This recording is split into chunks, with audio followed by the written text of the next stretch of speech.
The LGBTQ AAIP, thank you. Number 2, community, which was birthed from intersectional feminism, is now responsible for women getting the kicked out of them. A transgender Texas wrestler just won his second high school title. So here's my question of the day before we move on is, do you think that this is a fringe issue that won't affect many, or do you think that this trans equivalency with women is actually starting to really harm women as we're seeing in sports? Do you think that that's a microcosm? You're seeing that at large, the LGBTQ AAIP movement? I know it sort of deconstructs the fundamental premise of feminism, but let's remove that. Do you think it's starting to hurt women at large? I think so. I think this is an example. So this is Mark Beggs, a senior from Euless Trinity High School near Dallas, is in the process of transitioning from female to male and taking low dose of testosterone. Just entered a high school wrestling tournament with an undefeated record and, surprise, won. That picture says 1,000 words right there. So supporters have called Beggs brave and beautiful, dismissing her detractors as doctors, scientists, and the rest. Experts. Let's do this. Compare the average testosterone level of a male versus female. So let's compare them and then compare them on anabolic steroids. So for male, the mid-range test level between 25 and 30 years is about 670. You hear that? That's free. That's total testosterone. That free testosterone is measured by nanograms per deciliter. So this is the number. When you hear the number 670, I'm going to use numbers that are pretty consistent for comparison. You can look it up afterwards. So when it comes to steroids or when it comes to injected testosterone, it varies wildly.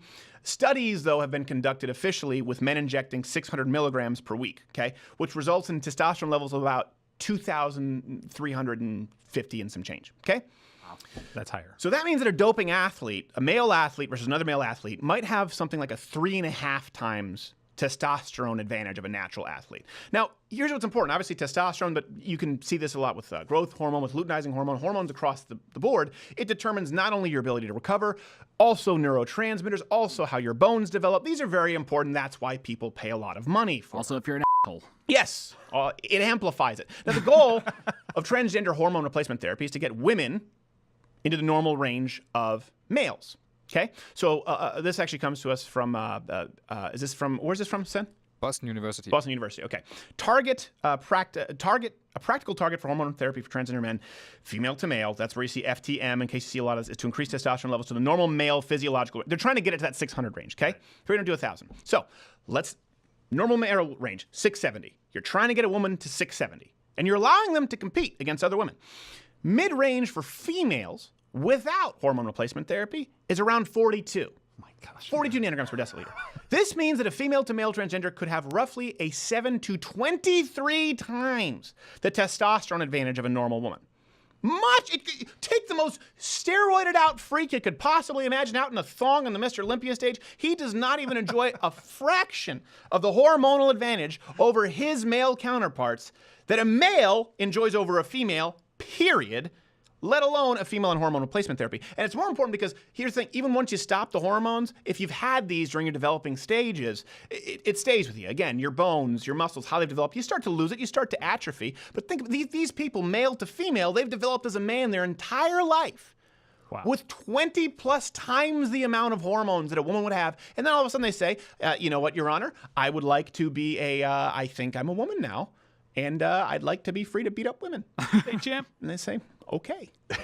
We don't want to touch. This is not the first time this has happened. People say this is not an extreme example. We talked about Fallon Fox, a man beating up a woman. Let's roll this clip. Not Gay Jared. As you can see very much, it's not hyperly technical. It looks like what you would expect a domestic dispute would look like. It looks like a man beating up a woman. Just picking it up and just bah, smash.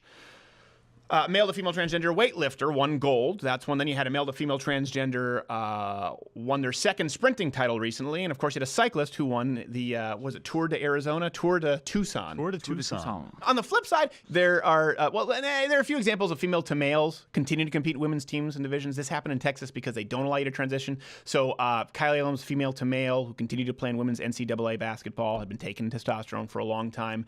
There aren't many examples of that. Okay, but that does happen. So you have male to female, they compete in female sports, and then female to male, still compete in female sports, because when females go to male sports, they don't do so well, so you don't hear about it a whole lot. Take, for example, the famous female to male transgender, I think it was Chris Mazia, the duathlete. was worried about competing because of these anti-trans laws. Nah, you placed 37th. So the laws weren't what mattered so much. It was Traylor Baylor, world-renowned female-to-male transgender swimmer, ranked 83rd at the most recent. So it's not so much the it's not, but your biology isn't bigoted. You're just not that good. Now, back to Texas, you were talking about the parents, this wrestling champion. I find this funny that the person, the female to male, the Z, I don't want this to get banned off of YouTube, by the way. Oh, sorry. By the way, hit the notification bell if you're subscribed because this definitely won't show up in your feed.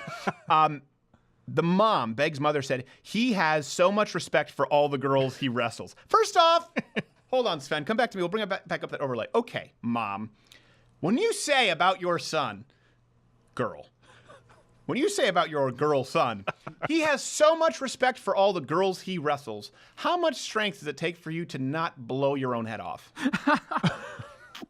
My son has all the respect in the world for all the girls out of whom he beats the ever-loving shit. It's obvious. He does it with respect. So, okay, bring it back up. Angela McNew is the mother. People think Mac has been beating up on girls. The girls he wrestles with, they are pretty tough. It has more to do with skill and discipline than strength.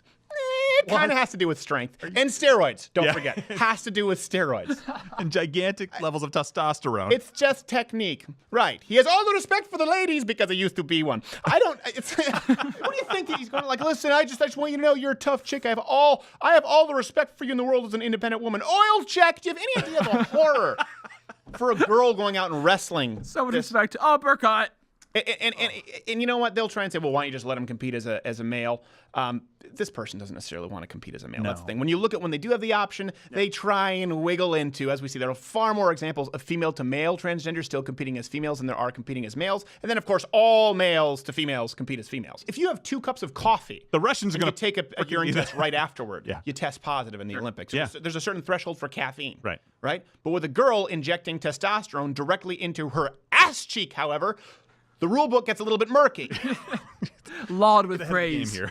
And this is done in the name of gender equality, but it's always, this is the thing, and I'm talking about this at large, it's always the biological females that suffer. If you let people switch genders, you end up with male to female transgenders, they compete and they crush women. If you don't let the athletes switch genders, but still allow them to compete while injecting testosterone, the doping women, they end up crushing the women, as you see in the wrestling competition here. Now, on the flip side, if you're ideologically consistent, and you force the female to male athletes to compete with men, we'll have record level of sporting deaths that you've never seen before. It's almost like there's not a win-win. It's almost like there is no win. It's almost as though taking women and putting them on the football field with men, there's no way you're winning that situation. By that same token, it's almost as though if you were to take that woman, inject her full of male hormones, and let her compete against women, there's also no winning.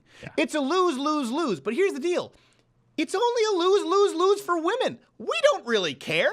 A transgender woman comes into our sport, it's kind of cute. And we say, all right, come on, get out of here. We brush them aside and we compete with the real men. The LGBTQAIP, thank you. Number 2, community, which was birthed from intersectional feminism, is now responsible for women getting the shit kicked out of them. Not figuratively, literally.